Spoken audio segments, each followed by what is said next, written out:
असे त्याचे सोपे प्रकार आहे. मन सोवळ्यात आहे असं कोणी म्हणत नाही. मनाच्या बाबतीत शब्द लावला जातो तो पवित्र. मन फार पवित्र आहे हो, मन सोवळ आहे असं कोणी म्हणत नाही. मन पवित्र आहे. आणि शरीर पवित्र आहे असं कोणी म्हणत नाही. शरीर सोवळ्यात आहे. लक्षात घ्या. कारण पावित्र्य हा व्यापकतेचा शब्द आहे आणि सोवळेपण, बोलतो मी, फरक सांगतो. पावित्र्य हा व्यापकतेचा वाचक आहे आणि सोवळेपण हे परिच्छिन्नतेचं वाचक आहे. तुम्हाला पटणार नाही. जिथं संकुचितपणा आहे, जिथं परिच्छिन्नता आहे, तिथंच सोवळ आहे. आणि जिथं व्यापकपणा आहे तिथं पावित्र्य आहे. मी उदाहरण सांगतो तुम्हाला. पावित्र्यात सोवळेपण येत नाही. कारण पावित्र्यात सोवळेपणाचा लय होऊन जात असतो. तिथं सोवळण ओवळं हा भेद, हे द्वंद्व जिथं संपतं ते पवित्र असतं. हा फरक आहे दोन्हीत. मी उदाहरण सांगतो तुम्हाला. एक नदी आहे. नदीमध्ये एक कुंभार आपल्या गाढवाला स्नान घालतोय. एक गंमत म्हणून उदाहरण ऐका. एका नदीमध्ये एक कुंभार आपल्या गाढवाला स्नान घालतोय आणि तिथंच एक खाली थोडंसं खालच्या बाजूला एका मंदिराचा एक ब्राह्मण पुजारी स्नानाकरता म्हणून आलेला आहे. नदी एकच आहे. वर गाढवाला स्नान घालतोय, खाली किंवा खाली हा स्नान करतोय ब्राह्मण जो देवाच्या पूजेला जाणार आहे. गाढवाच्या अंगावर ते पाणी घातलं जातं, तो पाणी खाली वाहत येतं, त्याच पाण्यामध्ये हाही स्नान करतोय. काही अडचण नाही. एकाच पाण्यामध्ये गाढव आणि तो पूजा करणारा जो कोण पवित्र समजला जाणारा तो जो कोणी ब्राह्मण आहे, तो जो कोणी पुजारी आहे, तो तिथं स्नान करतोय. एकाच पाण्यात आहेत दोघेही, अडचण नाही. पण स्नान केल्यानंतर तो ब्राह्मण ओलेत्याने जेव्हा तांब्याभर पाणी बाहेर काढतो तेव्हा तो तांब्याला म्हणतो सवळ्यात आहे. आता तो सवळ्यात आहे. तो एकाच पाण्यात होता तेव्हा सोवळ्यात नव्हता. लक्षात घ्या. तेव्हा गाढवही त्याला चालत होतं एकाच पाण्यामध्ये. पण तो पाण्यातून ते पाणी बाहेर आलं, तांब्यात येऊन परिच्छिन्न झालं, संकुचित झालं की सोवळेपण सुरू झालं. व्यापकता होती पाण्याला तेव्हा सोवळेपण नव्हतं, पावित्र्य होतं. त्याला पावित्र्य होतं. लक्षात घ्या. त्याचं पावित्र्य व्यापकतेत असतं ते पावित्र्य आहे आणि परिच्छिन्नतेत येतं तर सोवळ आहे. एकाच पाण्यात ते दोघेही स्नान करतात ते चालतं. पण पाण्यातून बाहेर आला आणि त्यांनी तांब्याभर पाणी बाहेर घेतलं की तो म्हणतो आता मी सोवळ्यात आहे, आता शिवायचं नाही, मला देवाला टाकायचंय पाणी, अभिषेक करायचा आहे, पाण्याला हात लावू नका, आता मला पुन्हा स्नान करावं लागेल, पुन्हा मग पाणी भरून घ्यावं लागेल घागरभर, पाण्याला स्पर्श नाही आता. आणि मग त्याच पाण्यात तेच बाकी कपडे धुत होते, बाकी आंघोळी करत होते, उड्या मारत होते, इकडं तिकडं पोहत होते, गाढवं जात होती, माणसं जात होते. हे चाललं का? ते चाललं. का चाललं? कारण व्यापकता होती म्हणून. लक्षात घ्या. पावित्र्य आणि सोवळेपण याच्यातलं अंतर आपण लक्षात घ्या. पण काही वेळेला ही संकुचितता सुद्धा आपल्याला महत्वाची असते. म्हणून प्रत्येक वेळेला सोवळेपण तुच्छ आणि निंद्य असतं असं नाही. ते महत्वाचंही असतं. भावनेकरता महत्वाचं असतं. मी कशा करता हे सगळं बोलतो? पवित्र तू परम जगन्नाथा असं ज्ञानेश्वर महाराजांनी केलेलं जगन्नाथाचं लक्षण मला आपल्याला सांगायचं. त्यामुळे इथं जिथे जगन्नाथ पण आहे, परमात्मा जगन्नाथ आहे, तिथं आपल्याला संकुचितपणा नाही. जे व्यापक आहे तो जगन्नाथ आहे. जे सर्व भूताचे विसवते धाम आहे तो जगन्नाथ आहे. हे जगन्नाथाचं एक लक्षण ज्ञानेश्वर महाराजांनी केलंय. अजून 3 ठिकाणी ज्ञानेश्वर महाराजांनी जगन्नाथाचं जे वर्णन केलंय ते मला इथल्या जगन्नाथाच्या वर्णनाला थोडंसं मिळतं जुळतं आहे, म्हणून ते साधर्म्य सांगून पुढे जायचं. थोडंसं साधर्म्य सांगतो. पुढं 11व्या अध्यायामध्ये भगवंताच्या रूपाचं वर्णन करताना जे विश्वरूप दर्शन भगवंतांनी दाखवलं,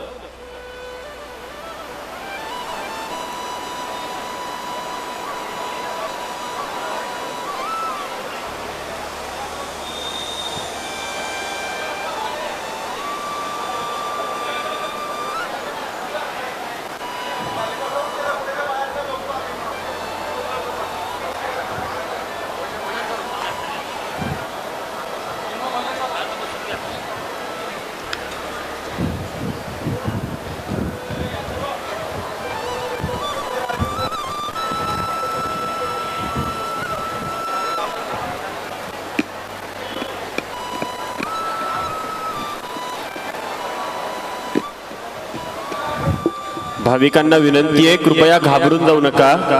हा बाहेरचा रस्त्यावरचा काही कारणाने निर्माण झालेला धूर आहे, त्याचा आपल्या कुठल्याही गोष्टींशी कसलाही संबंध नाहीये. कृपया आपण आपलं चित्त कथेत राहू द्यावं ही विनंती. गंमत ही आहे की इथं जगन्नाथाचं चिंतन चालू आहे. जो आपलं रक्षण करतो म्हणून मी गेले 2 तास घसा कोरडा करतोय आणि धूर आला म्हणून आपण घाबरतोय आणि पुन्हा म्हणायचं गेलो आणि पुण्यच मिळालं नाही. ऐका, काही नाही, काही नाही.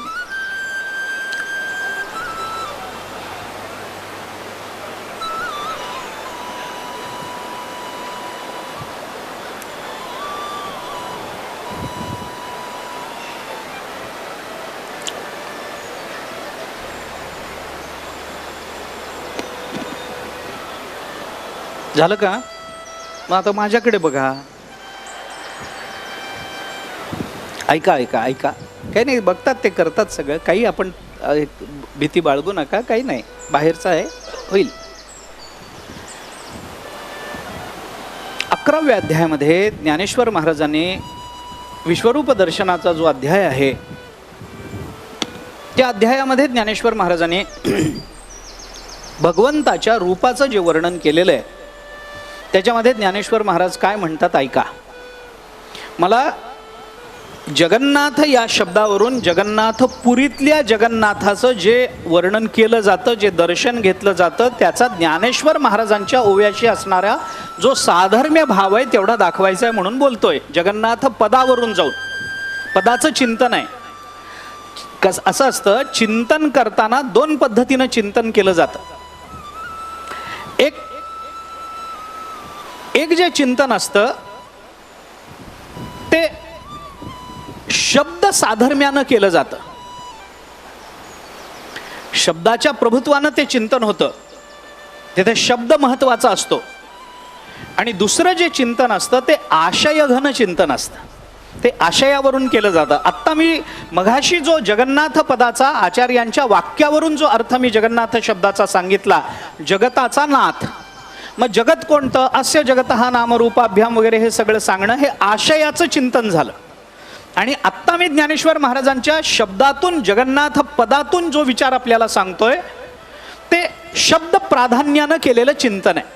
आशय घन असणारं चिंतन वेगळं आणि शब्द प्राधान्य असणारं चिंतन वेगळं. मी दोन्ही पद्धतीचं जगन्नाथाचं चिंतन आपल्यासमोर मांडतोय, त्याच्यातलं एक मांडून झालंय, एक सांगतो.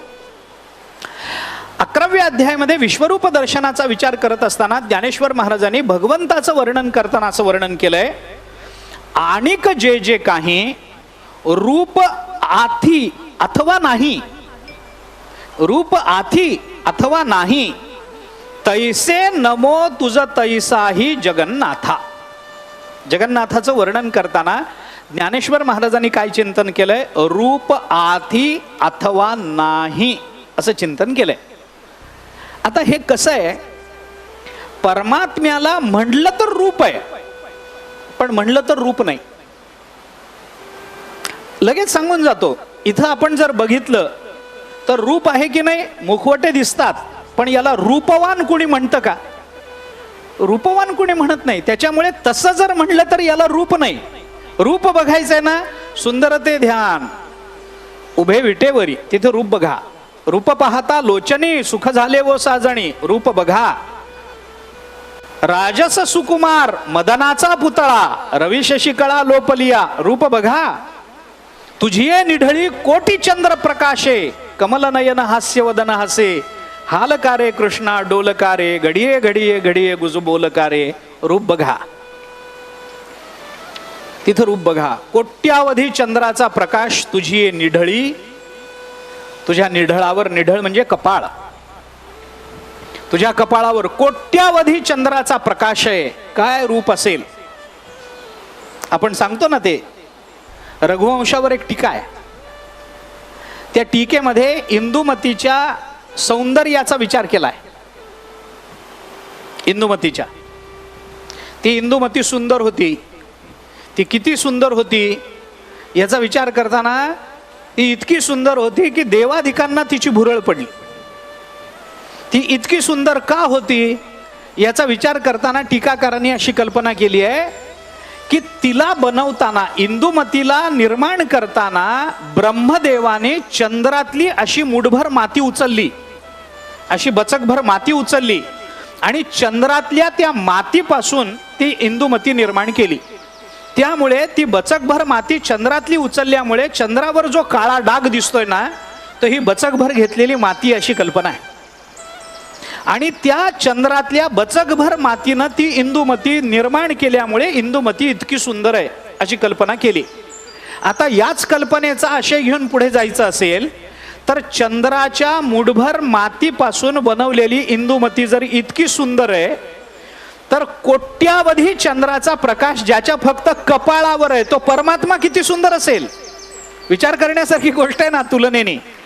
रूप बघायचं असेल तिथे चला, इथं रूप नाही का, आहे ना, पण रूप आहे म्हणावं तर रूपवान तो परमात्मा नाही आहे.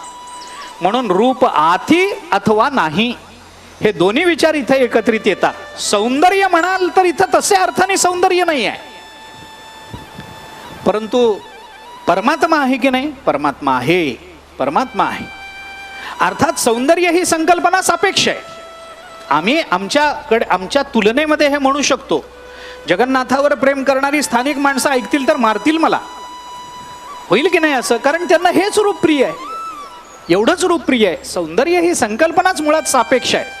पण ज्ञानेश्वर महाराजांचं विधान मी एवढ्या करता दिलं की ज्यांनी रूपाचा विचार करताना तुझी निढळी रूप पाहता लोचने अशा रूपाचा ज्यांनी विचार केलाय त्यांना हे रूप बघून रूप आथी अथवा नाही असं म्हणावं वाटलं असेल तर नवल नाही.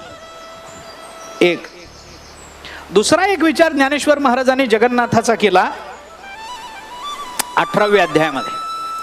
ज्ञानेश्वर महाराज तिथं असं म्हणतात, तैसय आपलिया विहिता उपावो असे न विसंबिता आईसे कीजे की जगन्नाथा आभारू पडे.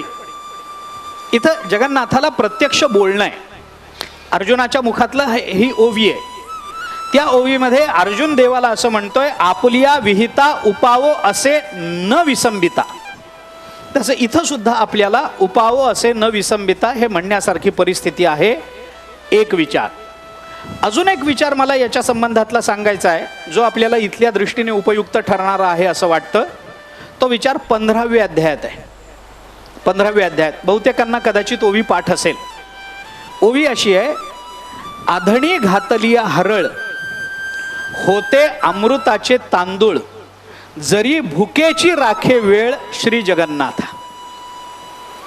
इथं आता मला जे बोलायचंय ते एवढंच आहे, अगदी कमी, म्हणून मी म्हटलं मी शब्द प्रधान चिंतन आपल्या समोर मांडतोय. इथं ज्ञानेश्वर महाराजांनी जगन्नाथाचा विचार करायचा या दृष्टीनं ज्ञानेश्वर महाराजांनी उदाहरण काय दिलंय किंवा जगन्नाथाचं सामर्थ्य काय सांगितलंय. ज्ञानेश्वर महाराज असं सांगतात, हा परमात्मा भुकेची वेळ राखतो, सगळ्यांना अन्न देतो, हे आपण बोलून आलो. पण अन्न देताना कसं देतो याच्याकरता जे उदाहरण ज्ञानेश्वर महाराजांनी दिलंय त्याच्यामध्ये ते असं म्हणतात, आधणी घातलिया हरळ होती अमृताचे तांदूळ. या जगन्नाथ क्षेत्रामध्ये सगळ्या अन्नात सगळ्यात प्रसादात महत्व कशाला असेल तर ते तांदूळाला. विचार करून बघा आपण. ज्ञानेश्वर महाराजांना आधणी घातलिया तांदूळच म्हणायचं कारण काय? अमृताचे तांदूळ का? अमृताची पुरणपोळी होऊ शकत नाही काय? अमृताचं दुसरं काही होऊ शकत नाही का? तांदूळच कशा करता? जगन्नाथाचा संबंध प्रत्यक्ष तांदूळाशी आहे. जगन्नाथपुरीमध्ये सगळ्यात जास्त महत्व जर कोणत्या अन्नाला असेल तर ते तांदूळाला आहे, भाताला आहे. इथं बाकीचं काही अन्न नाही सेवन केलं तरी चालतं, पण इथं भात न खाणं हा मात्र दोष म्हणून सांगितला जातो. थोडं वेगळं इथे असं आहे. भौगोलिक दृष्टीने विचार केला ना तर समुद्र किनाऱ्यावर वसणारे जे प्रदेश आहेत, जिथं जिथं समुद्र आहे तिथं तिथं बहुतेकांचं अन्न भात हाच असतो. तुम्ही कुठेही बघा, समुद्र किनाऱ्यावर वसणारी जी गावं आहेत तिथलं मुख्य अन्न भात हाच आहे. मुख्य अन्न भातच आहे. बाकी दुसरं त्यांना तुम्ही गोव्यामध्ये जा भातच आहे, तुम्ही बंगालमध्ये जा भातच आहे, तुम्ही इकडं गुजरातकडे जा भातच आहे.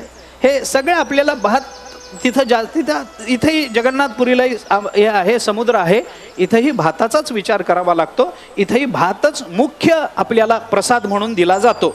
इथं काय आहे, भगवंताला पंचामृताचा अभिषेक आहे. इथं अग्निपूजा महत्वाची मानली आहे या क्षेत्रामध्ये. इथं महानैवेद्य होतो, बाकी राजभोग भगवंताला समर्पित केले जातात. हे सगळं इथं चालू असतं अहोरात्र. खरं म्हणजे करण्याची इथं पद्धत आहे, नंतर त्याला कालावधी दिला गेला वगैरे हे सगळं आहे. पण इथं देवाचा प्रसाद म्हणून जे वाटला जातो ना, तो भातच वाटला जातो. आणि आपण मगाशी बोलल्याप्रमाणे इथं तो भात जसा आहे तसा खायचा आहे, जिथे मिळेल तिथे खायचा आहे. भात आहे, कारण शास्त्रामध्ये भातालाच फक्त अन्न म्हटलंय, बाकीच्यांना अन्न म्हणलं नाही. ओदन म्हणून ज्याचा विचार केलाय तो फक्त भातच आहे. म्हणून तुम्ही पहा, बाकीचा विचारही सोडून द्या, आता मी ते पुन्हा हे सांगत नाही, परंतु खरकट म्हणून ज्याचा विचार करतात त्याच्यात भाताचाच विचार प्राधान्याने केला जातो. भातालाच अन्न म्हणलंय. आपण जर दिवसभर भात न खाल्ला, नुसतीच दुधातली पोळी खाल्ली तर आपल्याला उपासाचंच फल मिळतं. पण भात खाल्ला गेला की मग मात्र उपास मोडला गेला. म्हणून द्वादशी, एकादशी नंतरचा द्वादशीच्या दिवशी भात न करता द्वादशी सोडणं हे शास्त्राला मान्य नाही आहे. शास्त्र म्हणतं द्वादशीला भात खाल्लाच पाहिजे. तुम्ही घासभर खा, पण भात खाल्ला पाहिजे द्वादशीला, कारण भात हे एकमेव अन्न आहे. आणि एकादशीचा जो उपवास आहे त्याची पारणा आहे. ज्या ज्या उपवासाला पारणा आहे ती पारणा भाताने केली पाहिजे, हा धर्मशास्त्राचा संकेत आहे, धर्मशास्त्राचा नियम आहे. आणि त्याकरता इथं भात हाच मुख्य नैवेद्य प्रसाद म्हणून वाटला जातो. ज्ञानेश्वर महाराजांनी त्या भाताचाच आश्रय घेऊन जगन्नाथाचं वर्णन केलंय. आधणी घातलिया हरळ, होती अमृताचे तांदूळ, तरी भुकेची राखे वेळ श्री जगन्नाथा. आता भुकेची वेळ झालीच आहे, तर थोडासा एक विचार अजून सांगतो आणि थांबतो. जगन्नाथ हे जे नाव आहे, भगवंताची हजारो नावं आहेत, हजारो नावं आहेत. त्याच्यातली अनेक नावं भगवंतानी दान म्हणून आपल्या भक्तांना देऊन टाकली आहेत.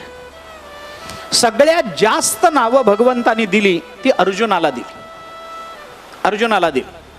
आणि सगळी नावं परमात्मा अशी सगळ्यांना देऊ शकतो, फक्त काही नावं मात्र परमात्मा कुणालाही देत नाही, कुणालाही ती नावं प्रदान केली जात नाहीत. अर्जुनाला कृष्ण हे नाम फक्त भगवान श्रीकृष्णाचंच नाही, अर्जुनाचं एक नाव कृष्ण आहे. फाल्गुन हे नाव जसं भगवंताचं आहे तसं अर्जुनाचंही आहे. अर्जुन हे नाव जसं अर्जुनाचं आहे तसं भगवंताचंही आहे.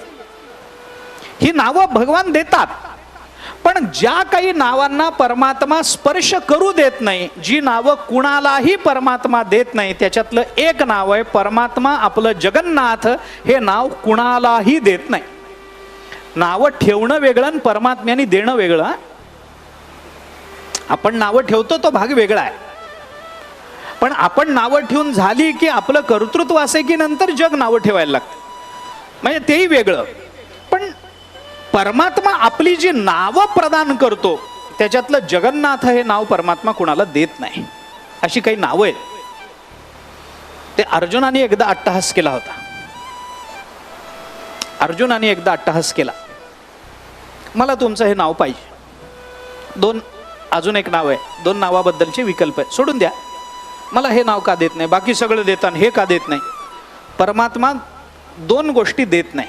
2 गोष्टी म्हणजे थोडासा वेगळा विचार सांगतो. परमात्मा आपलं सुदर्शन चक्र कुणालाही देत नाही. शंख देईल, गदा देईल, पद्म देईल, पण आपल्या हातातलं सुदर्शन नावाचं आयुध, सुदर्शन चक्र परमात्मा कुणालाही देत नाही. तो किती लाडका भक्त असेल, काही असेल, सुदर्शन चक्र कुणाला नाही. आपण जर इथं मंदिरामध्ये आता गेलो तर आपल्या लक्षात येईल, इथं भगवंताजवळ 6 फुटी एक चक्र आहे, ते सुदर्शन चक्र आहे. जगन्नाथ रूपातलं सुदर्शन चक्र तेच आहे. एक मोठं, म्हणजे इथं आता तो कट्टा वगैरे बांधला गेला इथे मंदिरामध्ये, पण इथला जो परमात्मा उभा आहे तो रत्नवेदीवर उभा आहे. त्याच्या आत रत्नवेदी आहे आणि त्या वेदीवर भगवंताची स्थापना जगन्नाथपुरीमध्ये झालेली आहे. आणि इथं मुखवटा जरी असला तरी सुद्धा इथं भगवंताचा रंग नियमाप्रमाणे सावळा आहे, परमात्म्याच्या डोक्यावर मुकुट धारण केलेला आहे, रत्नजडित मुकुट आहे. परमात्म्याच्या कानामध्ये कुंडल आहेत. परमात्म्याच्या कपाळावर इथे हिरा लावला जातो, चमकदार हिरा लावला जातो, खरा हिरा लावला जातो. आणि परमात्म्याजवळ इथं 6 फुटाचं एक मोठं चक्र आहे, ते भगवंताचं सुदर्शन चक्र घेऊन भगवान इथं वास्तव्याला आहेत, असं भगवंताच्या इथल्या जगन्नाथपुरीच्या रूपाचं वर्णन आहे. त्यामुळे ते चक्र परमात्मा कुणाला देत नाही. आपली पत्नी लक्ष्मी परमात्मा कुणाला देत नाही, बाजूला करू शकतो पण कुणाला दान करू शकत नाही. रुक्मिणी मातेचं दान परमात्मा कुणालाही करू शकत नाही, कुणालाच नाही. लक्ष्मी दिली, परमात्मा देतात, लक्ष्मी देत नाही असं नाही, पण ती लक्ष्मी वेगळी आहे. लक्ष्मीचे 2 प्रकार महाभारतामध्ये आलेत. महाभारताने लक्ष्मी 2 प्रकारची असते म्हणून सांगितलंय. एक विष्णू लक्ष्मी आहे, जी भगवंताला सोडून कधीच जात नाही, कधीच जात नाही. मुकुंदी स्थिरावली लक्ष्मी जैसी, यत्र योगेश्वर कृष्णो यत्र पार्थो धनुर्धरा तत्र श्री, तत्र श्री असं म्हणून ज्या श्रीचं वर्णन केलं ती विष्णू लक्ष्मी आहे. ती अशी परमात्मा कुणालाही देत नाही. आणि दुसरी जी लक्ष्मी आहे, आपण म्हणतो तो लक्ष्मीपुत्र आहे, तो फार श्रीमंत आहे, लक्ष्मी तो लक्षाधीश आहे असं आपण म्हणतो ना, तिथं असणारी लक्ष्मी त्याला राजलक्ष्मी असं म्हणतात. ती लक्ष्मी जागा बदलते. ती लक्ष्मी कुणाकडून कुणाकडे प्रारब्धवशात जाऊ शकते. ती लक्ष्मी कदाचित थोडीफार वेगवेगळ्या मार्गाने येऊ शकते. ती लक्ष्मी एका ठिकाणी स्थिर राहील याची शाश्वती देता येत नाही. पण जी विष्णू लक्ष्मी आहे ती भगवंताला सोडून अन्यत्र कुठं जाऊ शकत नाही. ती लक्ष्मी परमात्मा कुणालाही देत नाही. सुदर्शन चक्र परमात्मा कुणालाही देत नाही. आणि परमात्मा आपली जी काही विशेष नावं आहेत त्याच्यातलं जगन्नाथ नाव परमात्मा कुणाला देत नाही. अर्जुनाने एकदा भगवंताला असं आग्रहपूर्वक सांगितलं, मला सगळं न्यायला परवानगी आहे, जगन्नाथ का नाव का देत नाही? भगवान म्हणाले, अर्जुना तुला सोसवणार नाही. जगन्नाथ नाव धारण करणं सोपं नाही. नाही मी बघेन माझ्यामध्ये काय कमी आहे, मी काय, अरे तुम्ही माझ्या बरोबर आहेत, मला काय कमी आहे. मी अनेकांना, अरे संग्रामी हरुजिंतीला निवात कवचाचा ठाव फेडिला, संग्रामात उभा केला गंधर्वासी, एवढं माझं सामर्थ्य आहे. ज्ञानेश्वर महाराजांनी माझं सामर्थ्य आहे. बरं बुद्धी म्हणाल तर ज्ञानोबाराय मला प्रज्ञाकांत म्हणतात, प्रज्ञा पृथ्वीचा राव म्हणतात, इतका मी हुशार आहे. आणि मग काय अडचण आहे तुम्हाला मला नाव द्यायला? भगवान म्हणाले, अर्जुना मी तुला खरं सांगतो, बाकी काही तू माग, मी द्यायला तयार आहे. तू म्हणशील ते माझं काय तुला हवं ते द्यायला मी तयार आहे. माझं रूप मी तुला द्यायला तयार आहे. पण हे नावं ही मागू नको बाबा, ही नावं तू मागू नको. बघ अर्जुन, नाही मला नाव पाहिजे, आता हट्ट आहे, मला हेच नाव पाहिजे. भगवान म्हणाले, तुला सांभाळता येणार नाही. नाही मी सांभाळीन, मी पाहीन काय करायचं, माझं मी बघीन, तुम्ही मला नाव द्या. भगवान म्हणाले, ठीक आहे, आजपासून तू जगन्नाथ, आजपासून तू. झालं, भगवान निवृत्त झाले. आता अर्जुन, आता जगताचा नाथ म्हणजे अर्जुनाच्या जगत सत्तेवर जग चालायला लागलं ना. काही थोडा वेळ गेल्यानंतर भगवंताने अर्जुनाला सांगितलं, अर्जुना आता तू जगन्नाथ आहेस, त्यामुळे मला तुझी भक्ती करणं भाग आहे, जगन्नाथाची भक्ती केली पाहिजे. बरेच दिवस झाले आपण काही कुठं गेलो नाही, जरा फिरून येऊ. मोठी कथा आहे. अर्जुन म्हणाला, चालेल तुमच्याबरोबर कोण नाही म्हण, चला. रथ घेऊन निघाले. भगवंतानी तो रथ नेला लांब अरण्यामध्ये नेल्यानंतर भगवान म्हणाले, अर्जुना तहान लागली रे, पाणी बिणी काहीतरी मिळालं तर बघायला पाहिजे. अर्जुन म्हणाले, ठीक आहे शोधून येतो. आता अर्जुनाला भगवंताला पाणी पाहिजे.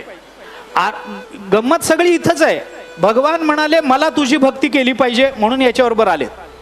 याची भक्ती केली पाहिजे तर यालाच सांगतात मला तहान लागली, पाणी आणून दे. अर्जुनाला कळलं नाही, तो म्हणाला देतो आणून. अर्जुन पाणी आणायला निघाला.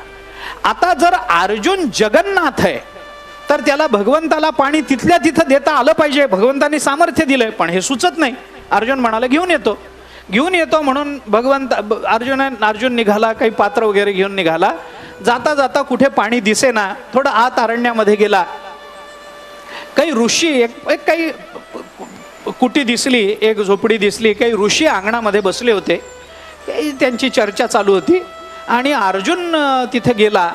त्यांच्या आपापसामध्ये चर्चा चालू आहे, निमग्न झालेले त्या चर्चेमध्ये, भगवत चर्चेमध्ये.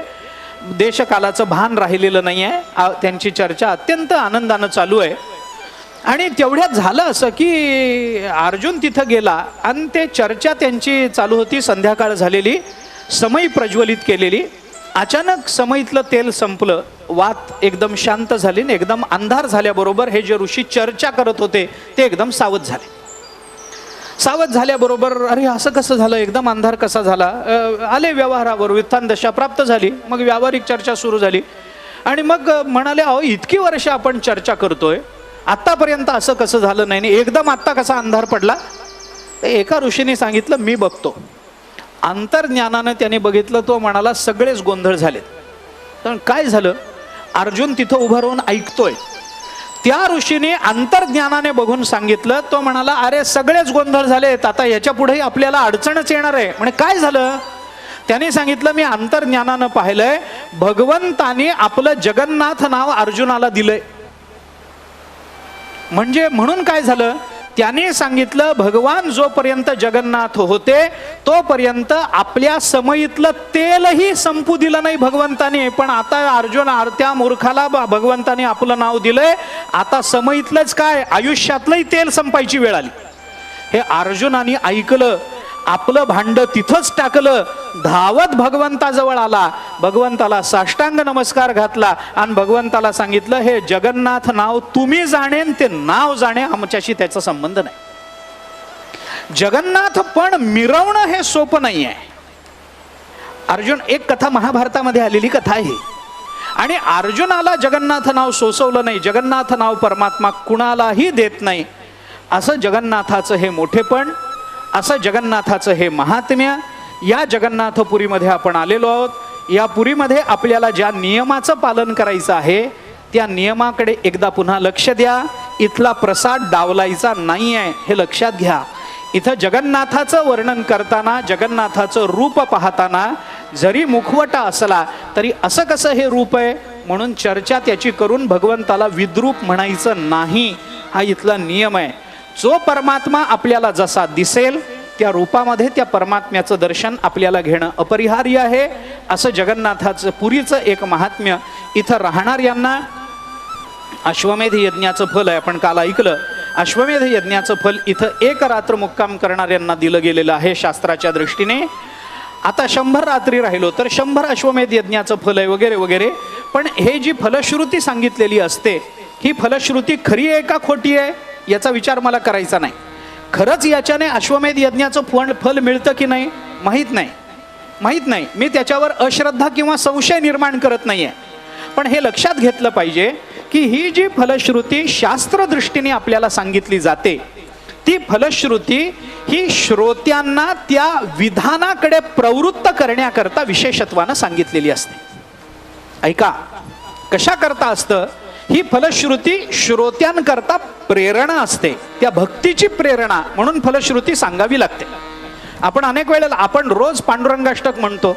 या पांडुरंगाष्टकाच्या शेवटचा श्लोक आपण काय म्हणतो, स्तवम पांडुरंगस्य वैपुण्यदम ये पठन्नेक चित्तेन भक्त्याच नित्यम भवांभो निधिम तेपि तीर्थवांत काले हरे हे आलयम शाश्वतम प्राप्नुवन्ति. भवांभो निधिम तेपि तीर्थवा अंतकाले, अंतकाले ते अपि तीर्थवा. काय तीर्थवा, भवांभो निधिम ते अपि तीर्थवा. भवसागराच्या पलीकडे ते सुद्धा जातात. कोण जातं, जो रोज पांडुरंगाचं अष्टक म्हणतो तो. कसं म्हणतो, पठन एकचित्तेनं भक्त्याच नित्यम. एकचित्त होऊन भक्तीनं नेहमी नित्य जो म्हणतो त्याला काय प्राप्त होतं, भवांभो निधिम तेपि तीर्थवा अंतकाले, अंतकाले ते अपि भवांभो निधिम तीर्थवा. आणि काय प्राप्त होतं, हरे हे आलयम शाश्वतम प्राप्नुवन्ति. भगवंताचं धाम त्याला अनंत कालापर्यंत कायमचं प्राप्त होतं. ही फलश्रुती आपल्याला सांगितली गेली.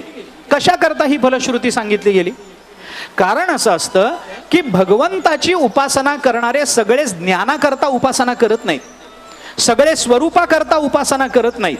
काही जणांना त्याच्यातल्या लौकिकाचीही अपेक्षा असते. त्या लौकिकाच्या अपेक्षेची परिपूर्ती जर या साधनेने होणार असेल तर त्याला भगवंताच्या भक्तीमध्ये प्रवृत्त करण्याकरता फलश्रुती सांगितली जात असते. त्यामुळे इथं एक रात्र विश्राम करणाऱ्यांना एक अश्वमेध यज्ञाचं फल आहे. आपण इथं 8 दिवस राहणार आहोत, त्यामुळे आपल्याला 8 अश्वमेध यज्ञाचं फल पुण्य प्राप्त होणार आहे. म्हणून आता असा विचार गणित मांडत बसायचं नाही, आता 8 झाले, आता 9 कधी, मग असं याच्याकरता हे सांगितलेलं नाही आहे. फक्त आपली त्या तीर्थामध्ये राहण्याची श्रद्धा वृद्धिंगत व्हावी, आपला इथं राहण्यामध्ये भगवंता व्यतिरिक्त अन्य विचार आपल्या अंतःकरणामध्ये येऊ नये याच्याकरता म्हणून ही फलश्रुती सांगितली जाते. त्या फलश्रुतीचा विचार करून आपल्याला इथं राहायचं आहे. 7 दिवसामध्ये मी फक्त प्रस्तावना, जगन्नाथ पुरी यांची फक्त प्रस्तावना आपल्याला आत्ता केलेली आहे. ज्या चरित्राचा विचार मला करायचा आहे ते चरित्र तिघांचं चरित्र आहे. आज 6 तारीख आहे. आपल्याला जे संपवायचं आहे त्या सगळ्याचा विचार करायला थोडा कालावधी आहे, फार नाही. पण बलराम दादा आणि सुभद्रेचं चरित्र, बलराम दादापासून मी सुरू करणार आहे, कारण आपल्याकडे या मूर्त्यांची जी रचना आहे ती बलराम दादा, सुभद्रा आणि भगवान श्रीकृष्ण अशी आहे. त्यामुळे त्याच क्रमानं मी सांगणार आहे. बलराम दादांचं चरित्र आधी सांगतो, नंतर सुभद्रेचं चरित्र सांगतो आणि भगवान श्रीकृष्णांचं चरित्र सर्वात शेवटी सांगण्याचा प्रयत्न करतो. तीनही चरित्र सांगणार आहे, यथाशक्ती सांगणार आहे, यथामती सांगणार आहे. बलराम दादा आणि सुभद्रेच्या चरित्र फारसं कुठं उपलब्ध होत नाही, पण जे उपलब्ध होतं त्याची संगती लावून काही सांगण्याचा प्रयत्न आपल्याला थोडासा करणार आहे. हे या सगळ्या कालावधीमध्ये आपल्याला पूर्ण करायचं आहे. आज आपण इथे थांबणार आहोत.